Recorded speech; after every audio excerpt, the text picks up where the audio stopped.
First, I want to welcome you all. My name is Mike Frank, and I'm the director here in the Hoover's DC office. Welcome. This is a terrific event. And by the way, we had an internal debate when we were planning this over, would anybody really come out on a Friday?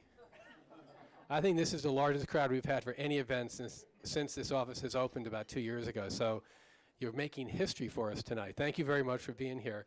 I'm going to turn it over to Ben Wittes, who is a senior fellow at Brookings, co-founder of Lawfare. How many of you guys go on Lawfare regularly? Yeah, this is it. Good. And we've been doing a series of these book events. I think this is about the 6th one we've done with General Hayden, who we're really, really thrilled to have here tonight. And we have another one coming up. The next one is scheduled for March 28th. Adam Siegel has a book called The Hacked World, and we'll be doing a similar kind of program built around that book in a few weeks. So, Ben, it's all yours. Thanks, Mike. So I was, the show of hands on who's reading Lawfare here. There are still a bunch of you who are not with the program. I just want to say that is really unacceptable. Thanks to all of you whose hands are in the air. The rest of you, get with the program. So I'm going to just, as per our usual with these events, I'm going to just dive in, dispense with the introduction of our guest, who doesn't really need an introduction to this audience or to many others. And again, please don't be offended when I don't take questions. The whole theory of these book soirees is you can ask your question over a drink as you get your book signed. And the formal part of the program is an interview with, in this case, me, sometimes with Jack Goldsmith. So I want to start with the opening chapter of your book, which we have this idea in the modern debate over NSA and its powers of this omnipotent agency that has, the octopus circling the world kind of image. And you describe coming in as director to an agency that had, in a non-modern sense, gone dark. Yeah. That is, all its computer systems had crashed, that wasn't functioning well at all, and that was really, really behind the times. And so I want to start with your thoughts on how did we go from an agency that whose computer systems failed one day and went completely dark, to an agency that we think of as scarily omnipotent. Yeah. Well, if I can, let me run it back one more reel in the movie. How did it go from an agency that everyone thought was at the top of its game to an agency in 1999, 2000, went belly up in its IT system, and then onto that. Yeah. So what it is, the first chapter, it is classically Darwinian. This was an organism that had developed patterns of behavior that were well suited to a particular environment, and the environment changed. And fundamentally, it was an agency that put secrecy above all, and the tariff for secrecy for most of its history was fairly light. It was fairly light politically, it was fairly light in terms of political culture, and it was fairly light technologically, because for a lot of the agency's history, if they wanted it, they had to build it. All right, and kind of the birthplace of American computing science. Still, the centrality, the core point of American mathematics. Right? And so it built, Ben, this high walls to keep the secrets in, and no penalty, because there wasn't that much out there that they wanted.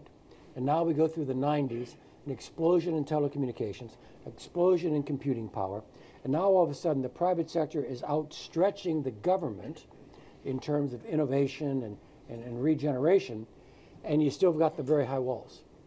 And so you had an agency whose habits of thought were actually, in the kind of the literal meaning, and this is going to sound critical, I don't mean it to be, it's more clinical, its patterns of thought were pathological. I mean, it was a pattern of behavior that led to unhealthy results. Big walls, keep it up. In order to keep it in, big walls, we're keeping things from the outside from getting to the inside. So that was the first major change. Then a couple of things happened. The second chapter talks about what we call transformation. And when we try to kind of pull the walls down, which meant you had to go more public, we actually began hiring from the private sector. We outsourced our IT, our administrative and internal IT, to a private company rather than doing it ourselves. And then finally, the secret sauce.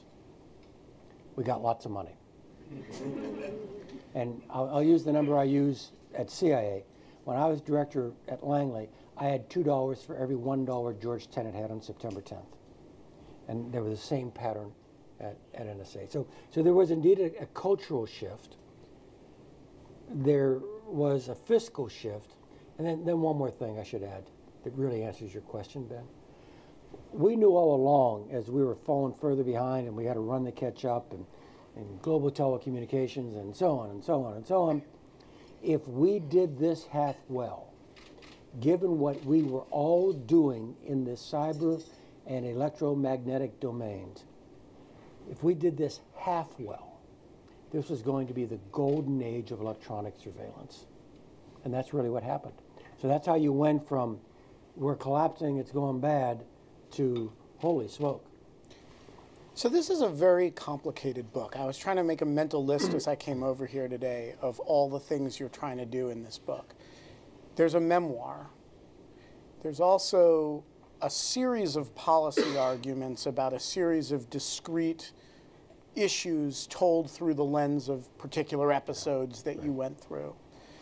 There also seems to me to be a broader macro thesis about the nature of intelligence, which you never state exactly, except in the title, right? Which seems to me to be that there's a, that it is not for the intelligence community to decide what the rules are. But once you define the space in which the rules exist, there is an obligation to use the entirety of that space. And I'm interested in your thoughts on that. Is that the sort of overarching thesis here? It is. No, there's some caveats, all right? Nothing, I mean, the whole book is gray, all right? There's no black and white, all right? So there are nuances here. You should certainly feel free to, and in certain circumstances compelled to, go all the way to the edge in terms of what it is you're authorized to do by the broader political legal structure that, frankly, gets delivered to you. Yeah.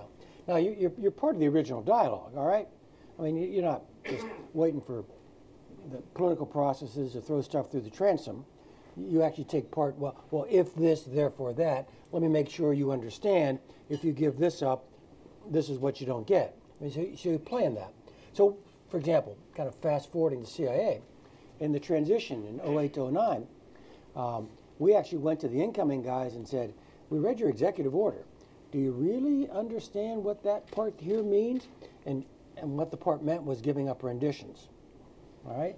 And they went back and said, no, we didn't mean that. And so they actually took it out. They kept, I mean, the current policy of the guys over there with regard to renditions is the same as the Bush administration, right? So we wasn't our call, but we said, if you do this, this isn't going to happen. By the same token, though, when they take out detentions and interrogations, I send a message out to the workforce saying the president has given us exactly what we should expect from a president. He's given us clear guidance. The box he's given us is smaller than the old box, not our business. We will work aggressively within the new box, as aggressively as we did in the old one. Now, you don't want to do that mindlessly. You don't want to do it when it's not necessary. But the tenor, the tone of the book, Ben, is when it's necessary, go to the edge, because if you don't, by the way, if you go to the edge, you're going to be in front of an unfriendly committee sooner or later. The New York Times is going to write a really bad op-ed about you. All right? You're going to have to face unruly audiences whenever you want to give a speech on a college campus. All right? But if you don't go to the edge, then you're protecting yourself or your agency. You're not protecting the country. All right, so let's talk about the first episode in the book in which, you guys went to the edge, which is Stellar Wind. Yeah. number of fascinating aspects of your account of this. One of them is the disparity between what the press thought it had and what you thought the press had. So the New York Times develops a piece of this story, which from their point of view is the warrantless wiretapping story, and from your point of view is one corner of Stellar Wind. Which was never controversial inside the government. Right, which was not the part of Stellar Wind that caused the big upset within the government. Right. And, you know, there are these tantalizing descriptions in the book in which you almost make it sound like you were pleased for them to be focused on this and for them to blow this part of the program, as long as they didn't, you know, if that kept them distracted from. Yeah. So I'm interested what your response as this thing developed was. In the time. In the time. As it was going, yeah. So we already had a dilemma. And I say this, I try to say this clearly in the book. They had a story. They didn't have the story. And by that I don't mean they, you know, we were trying to hold this tight, and I mean, they had bits and pieces all around, and they were trying to put it together, and they were putting it together inaccurately. But we were trying to argue that they really shouldn't be publicizing whatever it is they put together. So one of the solutions for that is you actually tell them how the puzzle works. One of the solutions is you actually show them the top of the box with the puzzle all put together, and use that as an argument. So you see, we really shouldn't be talking about this. So we did with the Times. We did with Phil Taubman, Washington. There's an episode in there where I'm with Phil, who's the Washington bureau chief, and we're in the office, and it's me and Bob Dietz, who was my general counsel, and I had two Stellar Wind analysts, and we had Phil out, and again, the argument was it would be bad for you to make this known. This is a competitive advantage we have, and your scary story isn't quite accurate. And so we're talking, and I figured, okay, stop. Phil, I'm going to take a break. I'll be back in about 20 minutes. You guys, and I pointed to the analyst, answer whatever question he asks you. And I left the room. And, you know, years later, I talked to the analyst, right? And I left him with Taubman. It's just answer what the man says. And so they did. And one of the analysts later told me he felt like a Catholic who had just committed a mortal sin. And rather than running to the confessional, he ran down to the general counsel's office and said, "I just did this, Father. Bless me, Father." But the idea was to disarm him, saying, "No, we're not afraid of the truth. In fact, these two kids here who actually know this really well, I'm really comfortable with them just answering you from their heart. And then I'll live with your consequences." But they were answering from the heart about this piece of the story that, in fact, from your point of view, was only a corner of it. Yeah. So if you read slowly through the chapter, you'll figure out there were probably about 3 tracks within Stellar Wind. The New York Times had 1. All right. And that was, in essence, the content of U.S. calls. Right. They did not have the metadata story.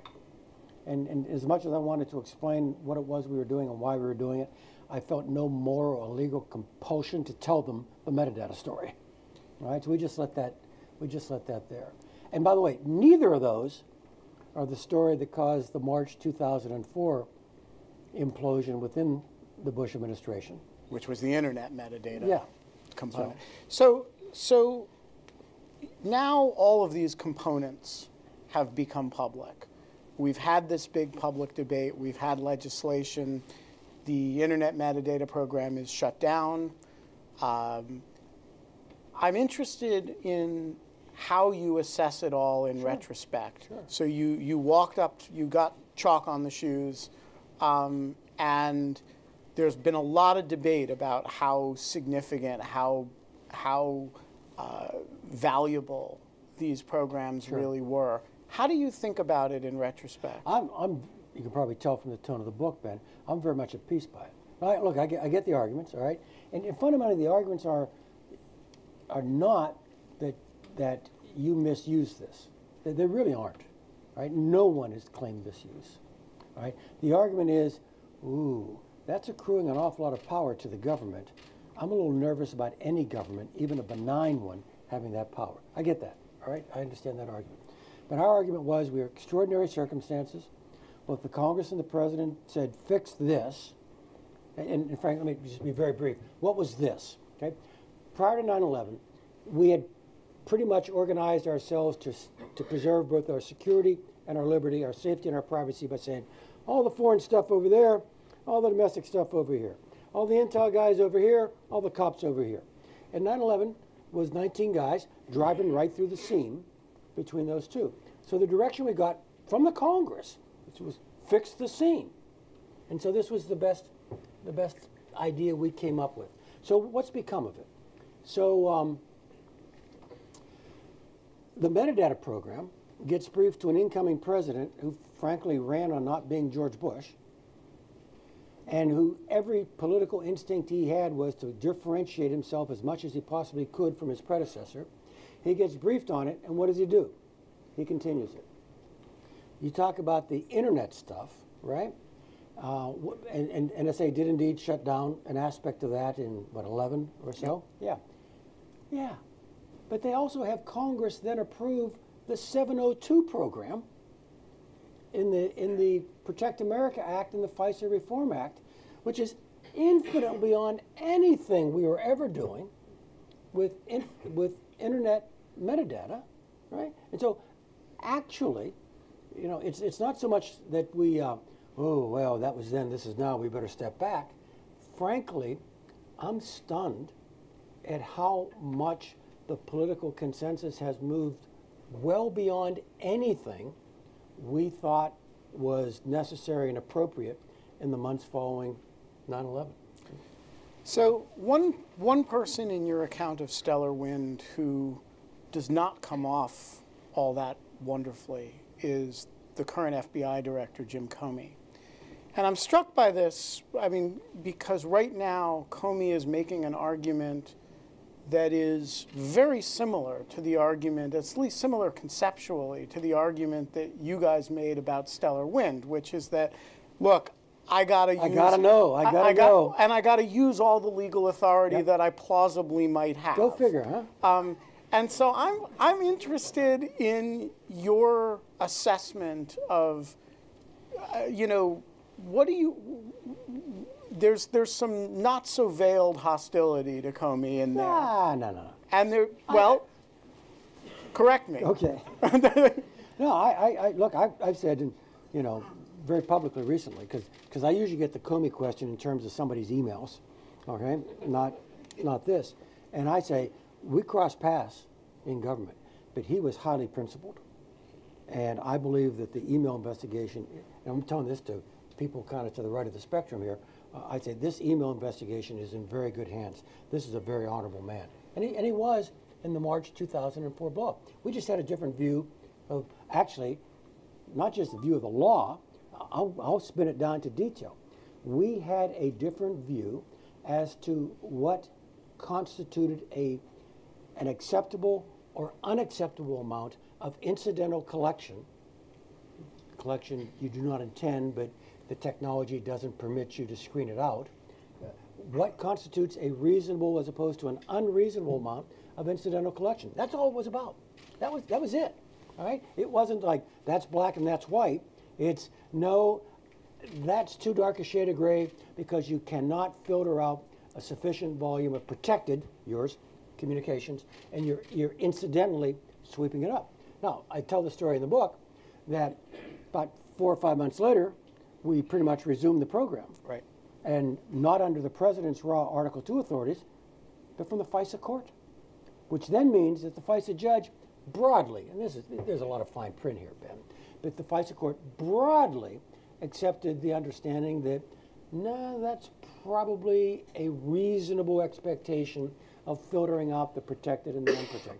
And before anybody hyperventilates, I mean, that's not unusual. That happens all the time. I mean, what I say in one of the early chapters is the big difference between the Cold War NSA and the current NSA is that all the things you wanted NSA to track then were on isolated government-controlled networks. and everything you want NSA to track now are coexisting on a global grid with your emails. And so the question of distinction and becomes very important, and as a subset of distinction, there's proportionality. How much of protected communications are you inadvertently or incidentally collecting? That's really what it was about. So, I mean, it wasn't trivial. The man was going to resign, all right? But I point out in the book that the one who carried the argument in the White House wasn't the Deputy Attorney General. It was Bob Mueller, who agreed with Jim Comey. And I'm just repeating what's in the book, so no secrets here. President Bush, on a political, professional, and personal level, would not accept someone like Bob Mueller resigning from his administration. That's what flipped the conversation over. So the president then says to me, I think we're going to stop it. How long is it going to take for you to stop it? I go, about 10 days. All right? Okay, shut it down. What do you want me to do with all the stuff we've collected? Okay? And the answer was, don't throw it away. well, no. I mean, okay, it's a semi-cute story, but it talks to the truth of the ambiguity of the legal argument, even in the decision to shut it down. Because if it were clear that it was illegally acquired, you wouldn't have got lock it down, ask me before you access it, which is what we got. So just to close the circle on the FBI director, today Comey is arguing essentially what you were arguing before. That is, I need to use all the legal authority that I have. You want to change the size of the box, that's Congress's business. But when the box is here, I gotta go up to the line. And you disagree with him on the merits of the issue. I do. But do you think he's right to, on the same theory that you were? Of course he is. And if I were the FBI director, as FBI director, I would have that position. But now you gotta let me explain. Sure. All right. So in a lot of ways, y'all know where we are, right? We're doing Apple and iPhones and encryption. Okay, good. There are constitutional issues involved here. Can the government direct a company to do something the company doesn't yet do? All right? I do care, but for purposes of this question, I'm going to tell you, I don't care. All right? I'm not a lawyer. I'm certainly not a constitutional lawyer. If you're asking my opinion, yeah, I think the government has the right to demand that of the company. Okay? So that's a constitutional question. Now you've got a privacy question. There's no privacy involved here. He's dead. And he never owned the phone. There is no privacy question with regard to the phone. I'm answering the question in my old lane. I'm answering it in the national security lane. I think the government has the right to direct Apple to open the phone. I just don't think it's a good idea. And I don't think it's a good idea for American national security. Bada bing, back to the 2004 argument. I actually think America is better served with unbreakable end-to-end encryption without anyone being allowed exceptional access through the wall. All right? The last 2 or 3 years, Jim Clapper has testified in the Worldwide Threat Briefing, threat number 1 to America, cyber. All right? I get it. This is a legitimate request. For God's sake, I wish we could do it. But I do not know of a way of doing it without creating what every technologist I've talked to tells me is a measurably less secure encryption system over here. And so just on the grounds of American security, back to the book, everything's a trade-off, everything's gray, right? On the grounds of American security, I think the government can claim it. I don't think it should. I actually simply think it's not illegal, it's just unwise. Over the long term, it makes America less safe. And if you let me just spin it 2 more revs, all right? And if the government were to do that, let me describe to you what the government just did. Through a court order or legislation, the government has just outlawed technological progress. Okay? That is not a winning hand. Number 2, what then does our government do when other countries, for their own self-defined, legitimate law enforcement purposes, come to Tim Cook and say, hey, Tim, big guy, Here's my warrant. Open the phone. China, Russia, Iran, Saudi Arabia. And then the final turn is, if we do this, and if we outlaw this, make it compelled that you got to do the thing here, right? All we're going to do is drive high-end encryption offshore. We're not going to stop it. Okay? So, I'm sorry, this is a long answer to your question, Ben, but it's a current event here. That's really bad to drive in encryption offshore. That actually makes us, in every dimension, less safe. The little morality play I use, and it's not in the book, it's something that happened to me in 2000. And the issue du jour was something called MTOPS, millions of theoretical operations per second. It's a measurement of computing power. And we had export limits on it. And the guys in the White House were getting beat up by American computer manufacturers because now the Japanese were matching our game and taking global market share away from us. So John Podesta calls us down. We have a meeting. And it's kind of NSA saying, no, you can't export those computers. Because for us, computing power is combat power in terms of encryption. So we go back, we huddle with NSA. We go down to the next meeting, and we totally flip our position on the grounds that the overall health of the American computing industry was far more important to the long-term success of the National Security Agency than any tactical, transient, specific advantage we might enjoy over a particular adversary because our computer was bigger than their computer. I really do think we're seeing echoes of that here. Let me go one more. Give up content. Content's going away. There is a natural arc to technological progress that's going to make content more and more and more difficult to extract from communications. And it really is not going to matter a whole lot what attitude the federal government's going to take. Accept that reality, decline gracefully, and begin to gather information from electronic surveillance, which is still available, operationally relevant information that isn't dependent on content. Sorry, long answer, but no, there you go. Very interesting. So you're the only person who has served at the senior levels, the senior level of both NSA and CIA, and you also slipped in between them, good verb, yeah. The DNI stuff. And there's this, one thing that's not in your book is any kind of reflection on the sort of difference of those offices. Yeah. You have a chapter on whether the DNI was a good idea that kind of concludes as no, but we can, but we can work with it. Yeah. And we certainly shouldn't reopen it now. Right. But I'm interested in,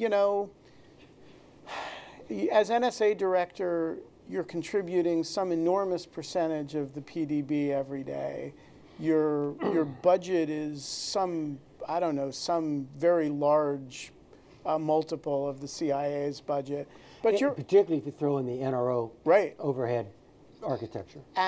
And you're also describe being called on the phone by George Tenet as DCI, who is your boss. Yeah. Then you go over to CIA, and you're not contributing the lion's share of the PDB, but you're the face of the U.S. intelligence community. Which is a more significant role? Yeah. What's the relationship between those roles? So the easy question to answer is, which job did I enjoy more? and the answer is CIA, but only because of the covert action. All right? I mean, CIA, you get to make the decision Tuesday night, and you get to look at the pictures Wednesday morning, okay? Which you can't do at NSA. So that was a tiebreaker for me. It was the covert action portfolio. This is really rough. But if I'm doing a pyramid of American espionage here, all right, I would draw for you that the base 60% is SIGINT. Okay? It's kind of the blue collar, day in and day out. Is everything the same as it was yesterday? Gut check. That's SIGINT. I mean, it also has some brilliant insights as well. But that base 60% is SIGINT. And then you got another 20% of kind of like everything else. A little imagery, a little MASINT, some open source stuff. And then at the top of the pyramid, is the 20% that I would say is kind of CIA product. So you kind of got the industrial strength in espionage down here, and you got a pretty high-end boutique store up here at the top that really delves into intentions and longer-term expectation. That's very cartoonish, Ben, but that's I don't think that's a grossly unfair depiction of how we steal other nations' secrets. So you come over to CIA in a particularly weird moment, Yeah. right? You're not, the RDI program is still there, but it's not, you certainly didn't initiate it. You're in sort of some form of rollback mode. You, the publicity associated with it is all on your watch. And the decisions about the end of it by the incoming administration is on your watch. You have a fascinating passage in the book, which I think is really interesting in light of your comments about Mr. Trump the other day, where you say that, you know, not one of the people that you worked with would have ever defended these techniques as the regular order or an attractive option for general purpose Kind of use. universal application. Right. Yeah. That these were highly specific applications to very specific people and very specific circumstances. I'm wondering how much, like I detect from your comments about Trump that it bothers you a lot, the sort of normalization of the idea that these techniques have normal day-to-day application in the fight against Al-Qaeda or other terrorist groups. I'm just interested in your Gestalt sense. What's the right way to think about this group of techniques as applied, when they were applied, and with any future type of application? So, just a couple of general thoughts. Do not think of these casually. Do not think of them at the level of bumper stickers, which is what you're suggesting. I actually say in the book, as I'm getting ready to approve extended sleep deprivation over a fellow named Mohammed Rahim, that I never forgot he was a human being. And I'm sitting there at the paper going, wish it wasn't my day in the office, but it was my day in the office, and I had to make a decision, and I authorized him, all right? And I don't lose any sleep over that, but I recognize that wasn't. I tell a story about going to Camp 7 in Guantanamo, which is where we pushed all of our 14, and Larry Pfeiffer's here with me. We're going through Camp 7, and the styrofoam containers that had brought lunch into the 14, I guess by that time maybe there were 15 there. I think Abdul Hadi was there as well. Came out, and the one styrofoam container from Abu Zubaydah had stylized lightning bolts, and I mean, it looked like a high schooler's notebook, all right? And you just kind of looking at that, and I go, what's that? And the staff at the camp said, oh, he does that all the time. And you know, I say in the book something along the lines of, it's hard to dehumanize someone when you're looking at his adolescent artwork, okay? So you always recognize this, so it's never done casually. I mean, I talk to interrogators, all right? I mean, when I went there, Ben's right, the program, the word I used was in stasis, and I had to devise a way ahead. And so I spent the summer of '06 saying, all right, what do we got here? And I actually talked to interrogators. None of them dehumanized any detainee. Quite the opposite. I mean, I had one with tears in his eyes talking about Khalid Sheikh Mohammed and the relationship he developed with Khalid Sheikh Mohammed. All right? Again, those tears weren't tears of regret. I did what I did. I know what I did. I'm glad I did it. And we learned stuff. But you know, within the last year, after the Senate Democrat report came out, someone read a portion of the report that CIA officers in the interrogation appeared emotionally distraught during some of the interrogations. And they asked me the question. I said, well, I certainly hope so. I would not want anyone in that room who was not, knowing what they did. So we understood it was a heavy burden. The nation was an extremist. We had limited intelligence on these folks. And so my predecessors made some decisions that I refused to even begin to think how I would or would not have handled them. They had their circumstances, I had mine. And even mine, Ben, I didn't do away with the program. I kept the sites, emptied them, but kept them, actually put 2 more people in them, reduced the techniques, but didn't eliminate them, and actually argued with the incoming administration, be careful what you ask for here. You may think you need these in the future. Don't go cutting off your options. Now you fast forward to now, it cheapens the mental anguish that really good people went through to do what they thought was their duty, and they did it out of duty, not of enthusiasm.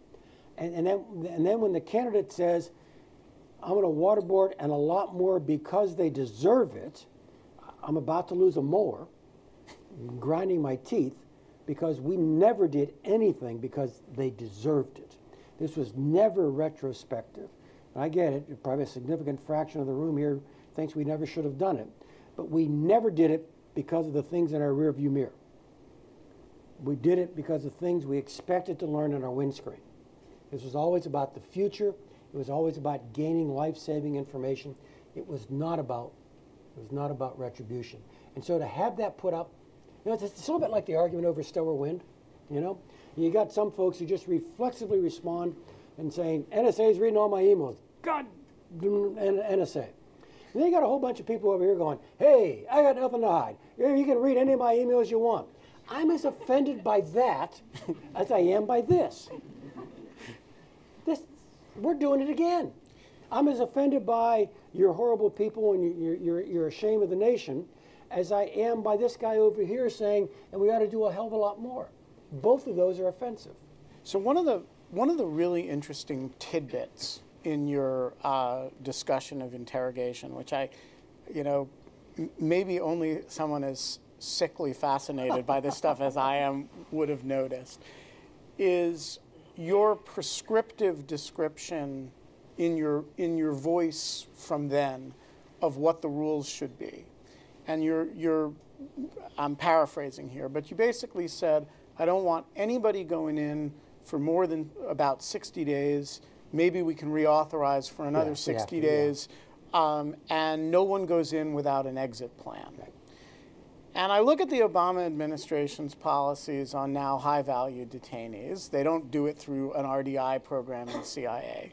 But basically, the policy is you can have 60 days of isolated, hardcore interrogation subject to the Army Field Manual, the annex of the Army Field Manual. You can reauthorize it for additional 30 days, and nobody goes in without an exit plan. And the exit plan for them in the Warsami context is almost always going to be some sort of criminal justice or, render to the Iraqi forces as they did the other day. And so I'm interested, how is that like Stellar Wind an example of where there just isn't that much policymaking space, and you go in with whatever priors you go in with, but at the end of the day you sort of come out the same place? Or is this another example of where they talked a bigger game than they could do, and at the end of the day they came around to what you believe? Those are not mutually exclusive universes. So I go to the German embassy, and it's in the book, in '07. The Germans are in the chair of the EU. Ambassador Sherwood, a good friend of America, would have a kind of a Euro-Bubba's meeting every 2 weeks because Germany was in the chair of the EU. So we'll get this straight. All the ambassadors from the European Union to the United States would come to the German embassy for lunch. And then he occasionally would have an American come speak. I'm sure Condi spoke. I'm sure Bob Gates spoke. So he had me speak. And, well, okay, we're among friends. Let's be candid. So I chose for my biblical verse, renditions, detentions, and interrogations. All right? And we walked through it, and we had a pretty exciting conversation. And at the very end, we're all, by the way, I'm getting near the end, and Ambassador Sherwood kind of looks up at me and says, well, General, you have to admit, we are all children of the Enlightenment. Having had a really good Catholic liberal arts education, I knew what he was talking about. And I said, yes, sir, Mr. Ambassador, but you Europeans seem to be in love with Locke, and We Americans are hugging Hobbes. Okay? And at the very end of it, I said, thanks, this has been really great. It's been very useful.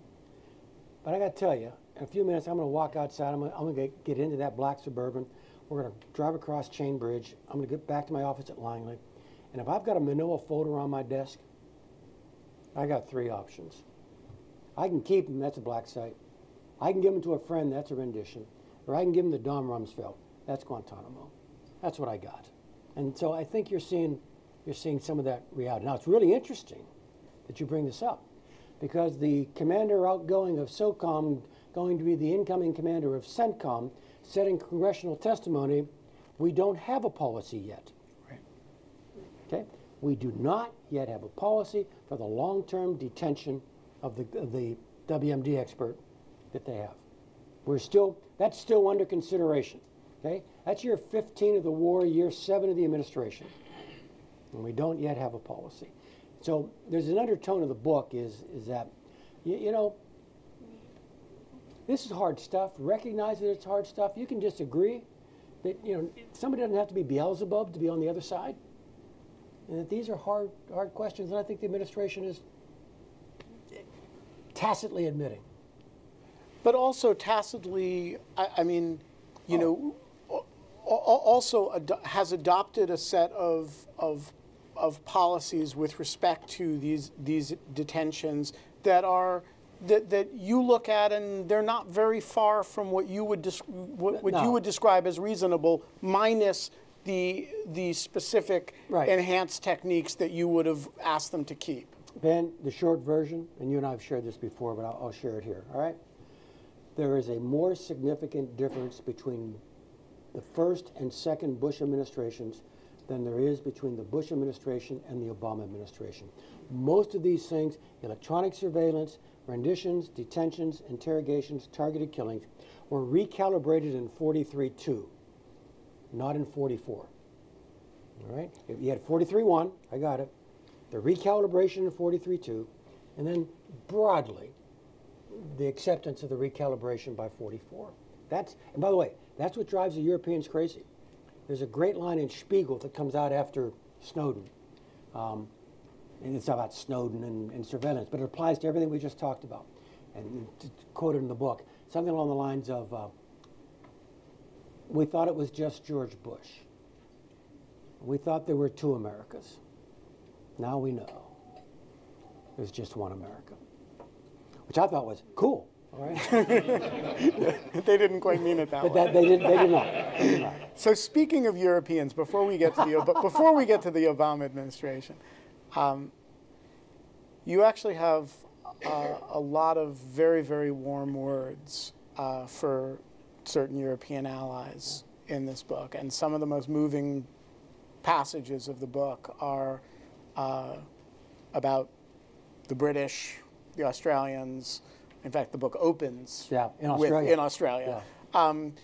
And I'm interested in your thoughts on the disparity between the public rhetoric of the debate in a lot of our allied countries and the private intelligence relationships that in fact undergird a huge amount of what we're able to do with those same countries. Yeah, and to be fair, that stability of the intelligence relationship that Ben is just suggesting between ourselves and Europeans whose governments kind of wax moralistic against us and wring their hands and so on, it applies to us too with other relationships.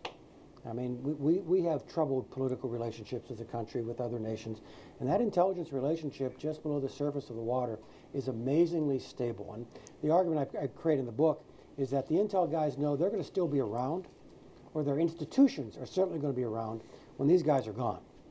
And they're going to need to go back to this well forever. And so you maintain that stability. But in the case of the ones you mentioned, they were like-minded folks, like-valued folks. They are loyal to their countries and their government's policies. They have to follow their government's laws. All right? They really do. But there's an understanding about what it is we're about. I won't mention his name, but there was a European intelligence chief talking to some of his political leaders. And he simply said, with regard to American targeted killing, Of course, we cannot support that, and I understand the clear guidance that you have given me. But you must understand that, fill in the blank, is much safer today because of what the Americans are doing. And he said that to his political leaders. But you also describe, and just to give a sense of the depth of the relationship, you also describe the degree to which you built in the British government into NSA's continuity and government plan. Oh, yeah. So, God, maybe Christmas '03. It's fuzzy. Anyway, I'm at NSA. We still feel under a great degree of threat. There's a lot of chatter. Okay, we had not yet finalized, and we did very soon afterwards, finalize our continuity of operations plan at NSA.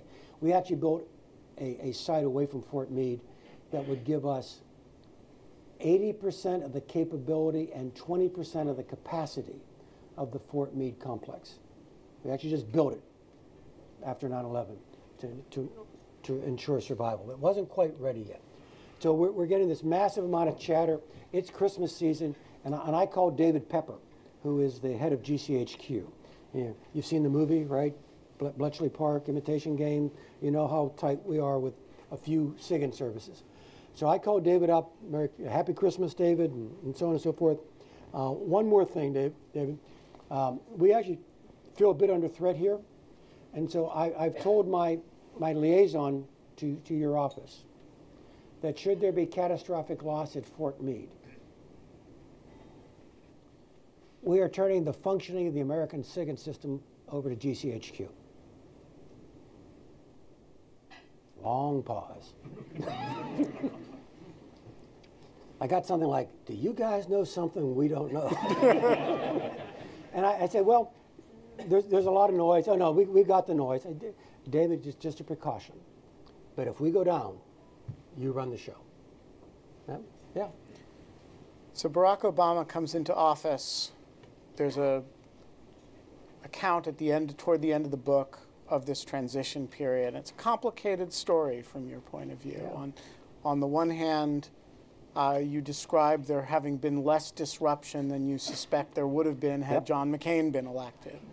On the other hand, you clearly felt very strongly against the release of the memos on the interrogation stuff, and there's a sense throughout it that they kind of left you hanging for in a less than polite way about what your fate was going to be. Yeah, that's okay, fine. More important is after the new administration, release of the memos, release of the IG report, they kind of left the agency hanging for a while too. So when you look back on that period, is what the fundamental takeaway to you that this is an administration that came in with serious priors and grew up? Or is the fundamental takeaway that this is a group of people who came in with priors and their priors led them to make very substantial mistakes? Again, the macro judgment, and look, I can fill the rest of our time here at night arguing about shouldn't have done that, shouldn't have done that, shouldn't have gotten away with that. But again, the basic plot line here is continuity, not change. All right? And so I feel good about that. And there's a line in the book about national security looking different from the Oval Office than it does from a hotel room in Iowa. And one of the jobs of the permanent government is to impose that reality on the new team. I think they rushed into some things. I think they, I would have kept the black sites. And, sorry, I'm jumping around. When the president was going to issue the executive order closing the black sites and confining all American interrogations to the Army Field Manual, I called Greg Craig, who was the new White House lawyer, and with whom we had actually a good relationship, and I still do to this day. I said, Greg, not that you guys asked, but this is CIA non-concurring on your executive order. All right, and he said, yeah, we kind of figured. All right. And I said, and by the way, you can buy almost everything we want back by just the insertion of a small phrase. You know that part where you say all U.S. interrogations will be conducted in accordance with the Army Field Manual? We would then say, comma, unless otherwise authorized by the President, comma. That's all we wanted. And Greg said, well, we'll take it under advisement. And of course, that wasn't ever going to happen. And so that same day when the order comes out, I give the word to the workforce. They've given us the new box. They've given us the clarity that we need. We will work inside the new box. And if it would have ended there, Ben, it would have been fine. But I then tell the story. This is me out of government, getting a phone call from John Rizzo, the general counsel, saying, General, they're going to release the memos. And then you begin this, release the memos in April, release the memos in August, additional memos, release the IG report. And, you know, we're kind of going, hey, you said we're not going to do it.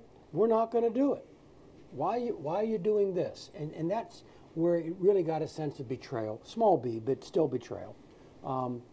These are people, I already told you, who did this seriously, did it out of duty, not enthusiasm, did it because they thought, and here's the punchline of the book, did it because they thought they had a social contract with the American nation, not with a transient administration. The line I use is, when you tell a case officer, go do this, he gets to ask 3 or 4 questions. Number 1, you think it's a good idea, boss? Yeah, check. President authorizing it? Yes. Have you told Congress? Check. Does the Attorney General say it's legal? Check. At that point, you think you have an eternal contract with the American nation to cover your back. And this is the first time in history that a president has decided to make public and frankly allow his Attorney General to attempt to create felonies out of his predecessor's covert action program. And so I felt compelled to describe it as a great betrayal. I also felt compelled to try to explain it in the book. And the explanation is, I think Eric Holder believes it. Okay? I think President Obama felt himself politically in a box. He was an awful lot like 43. And he needed to take advantage of every opportunity to demonstrate that he wasn't like 43. And here was a way to do B while not really changing course with regard to A. And, you know, do I know that to be true? Of course not. I'm not quite making it up, but I'm trying to analyze what happened. And I think the president was not a true believer like the Attorney General. I think the president was trying to split the political difference. You know, it's kind of steady as you go, but I'm going to buy down the political tariff, politics tariff, for steady as you go by going ahead and creating all this churn over here. The only sad part is there were human beings getting churned over here. And we had CIA officers pulled back multiple times to the grand jury for charges that were already presented to career prosecutors and rejected. So I just got angry at the human toll to the agency. I wasn't the only one. David Ignatius, who's, you know, knows the agency, is fairly apolitical. David called the release of the memos, his quote was, like a car bomb going off in the driveway at Langley, was his description. So I get a little hard-edged in that part of the book. But come back to the fundamental truth. More continuity than change in the arc between the two administrations. General Hayden, thank you very much for joining us. You had nobody leave during that. Thanks.